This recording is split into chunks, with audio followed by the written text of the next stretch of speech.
MLB is a league where nothing is guaranteed. A player can go from the best at their position to not even in the league in only a matter of years. Whether this be a result of injuries, lack of production, or even death, it doesn't take much for a once-in-a-generation talent to completely disappear. These are 11 MLB players that disappeared too soon. And first, Tim Lincecum was once a beloved superstar. Yet after only 10 seasons in the league, he has since retired and seemingly disappeared without a trace. The 17-to-1 strikeout to walk ratio, is that kind of what you wanted to do going into the season? Tim had beautiful hair like Thor, one of the weirdest pitching motions in recent memory, and was only 5'11" and 170 pounds. Yet he dominated with 2 back-to-back Cy Young awards and 3 World Series victories. I mean, what wasn't to love about the freak? It's a no-hitter for Tim Lincecum. Unfortunately though, a lightning-quick fastball was one of Tim's strongest attributes, and what once averaged at 94.6 miles per hour in his first 4 seasons slowly dropped to only 88.74 miles per hour towards the end of his career. It seemed Tim's success just wasn't built to last, because at only 32 years of age in his 10th season, the freak retired, only to be remembered by his first 4 years with the Giants, where he sported an incredible 2.81 ERA and 2 Cy Young. But Tim is far from the only pitcher to have a meteoric rise and even harder fall, because there is a pitcher at the end of our video who threw 24 complete games in his rookie season, was one of the most iconic players in the MLB, and then somehow was out of the league and a job within only 5 seasons. Before we get to that though, Batter's Box should send a search party to find Buster Posey, because he was once the league's most promising young talent, but after only 12 seasons in the league, he has disappeared from the MLB while still being completely healthy.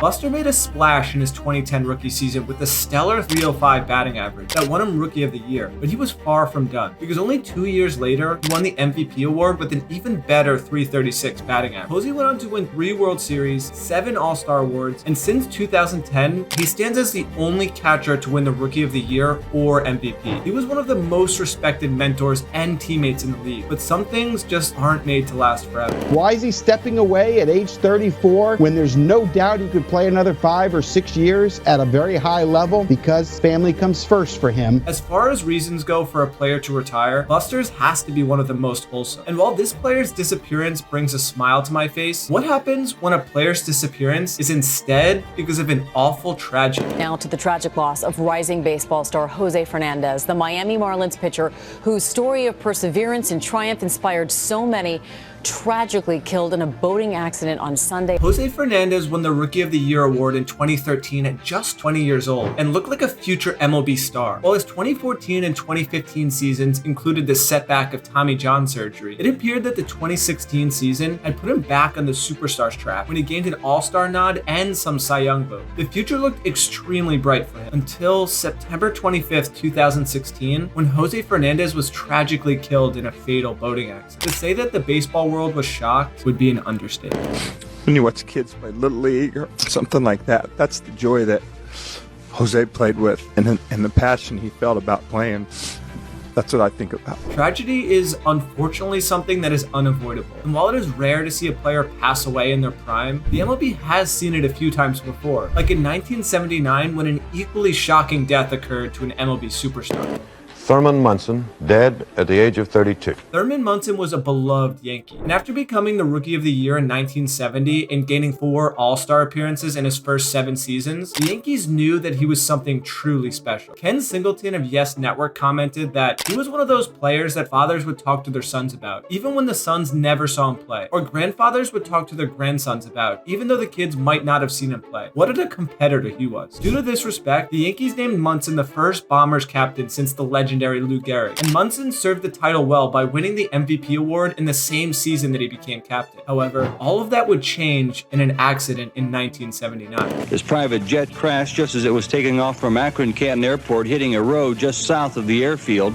2 other people were on the plane, and one of them was killed also. 11 seasons feels far too few for such an iconic baseball player, and people still make the case that Thurman should be in the Hall of Fame despite such a short career. An argument that could be made about this next player as well. Ball is there. Bo Jackson was one of the greatest athletes in the history of sports. He is the only athlete to ever be named an MLB and NFL All-Star, with such a freak of nature that people called him the Wild Boar, and he did things on the field that previously seemed impossible. Bo was must-watch TV, whether it was on the diamond or the gridiron. And while he only played 694 games over 8 seasons, his time in the MLB included some of the most iconic moments of the 90s, and is a clear addition to a list of players gone from the MLB too soon. Another player that might have had the strength to break a bat over their head and also disappeared too soon is none other than Yasiel the Wild Horse Puig. It's off that new screen. Story can fly. Puig can throw. My goodness! Puig was a force to be reckoned with in his 2013 rookie season. He could hit for power, he would get into fights, he was honestly a little weird, and he had a cannon arm that USA Today commented is not to be taunted. People loved him sort of like their fun but raunchy drunk uncle. And in his first 6 seasons with the Dodgers, he sported an impressive 17.7 WAR. However, beneath the surface brewed many on and off the field issues. We got into multiple arguments with opposing players, gave the double bird to Indians fans, and more recently was served multiple speeding tickets and an assault conviction. Bob Gehrig restraining Yasiel Puig. The bullpens have joined the picture. Yasiel was an extremely talented player, and unfortunately, his disagreeable antics forced him to retire after only 7 seasons. A story that our next player is all too familiar with. You know, I didn't even plan on making a video today, but I got this notification on my phone that Yoenes Cespedes got hurt last year. In 2015, Yoenes Cespedes was crushing home runs with the Detroit Tigers and looked like a potential superstar. He caught the attention of many teams, including the Mets, who signed him in 2016 to a 4-year, $110 million mega deal. Cespedes played very well in his first year in the Big Apple, hitting 31 home runs and gaining a few MVP votes. But very quickly, everything fell apart. Yoenes Cespedes was built like a tank, and while this allowed him to hit absolute nukes, A run scored. And that ball is absolutely scorched to left. being so ripped also made his body very fragile and prone to injury. In 2017, Cespedes missed nearly the entire season with the quadriceps injury, then most of the 2018 season with a right hip flexor strain. And then as just the cherry on top, in 2019, Cespedes fractured his ankle during an encounter with a wild boar and missed the entire season. By 2020, the Yoenes MLB adventure was over, and while he once appeared to be a potential future Hall of Famer, 8 mediocre seasons will forever be his legacy. If you guys had to pick one guy, the last guy you'd want to see in a game, who would it be?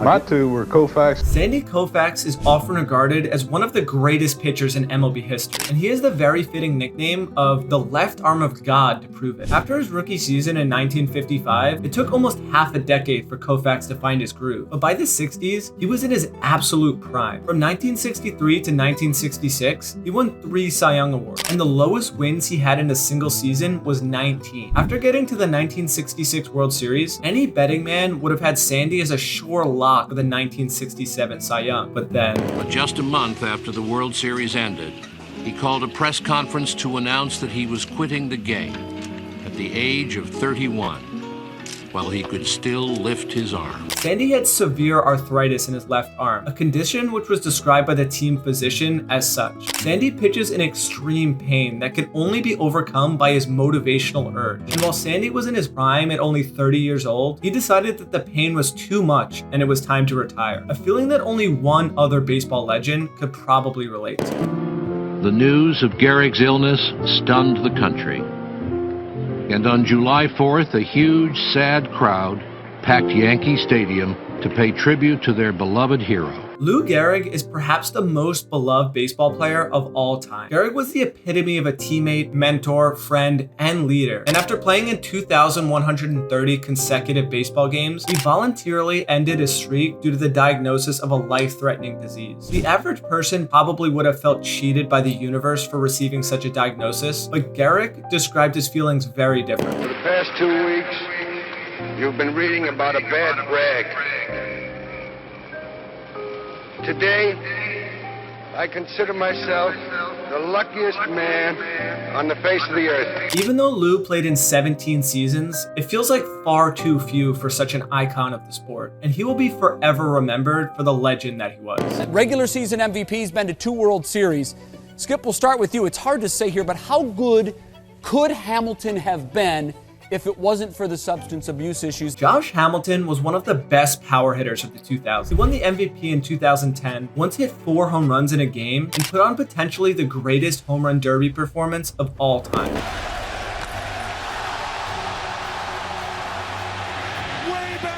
Josh was adored by fans for how easy it seemed he could put balls over the fence, but underneath his superstar persona, there lied significant off-the-field issues. Josh had a complicated relationship with alcohol his entire life, and while he was sober enough during the 2010 season to win MVP, a relapse back to the bottle in 2012 started a chain reaction that led to his ultimate downfall. Josh was out of the league and retired only 3 seasons later in 2015, only to be remembered by 2 to 3 great years with the Texas Rangers. It's hard not to think about what could have been for Josh. And the same goes for our next and last player, because this player threw 24 complete games in their rookie season and then seemingly disappeared off the face of the earth in just 5 years. This is Mark Fidrych, who has really captured the imagination of this town. Not only has he proved he is a pretty fair pitcher, a 2-hit shutout, and a great performance last night. Mark the Bird Fidrych was an icon during his 1976 rookie season. Mark was skinny, looked almost like Napoleon Dynamite, and had some of the weirdest pitching rituals that the game had ever seen. They loved his style, the way he'd talk to the baseball, or fill up the hole on the pitcher's mound. People thought I was strange. I didn't think anything of it until people started saying, hey, you know what you're doing out there?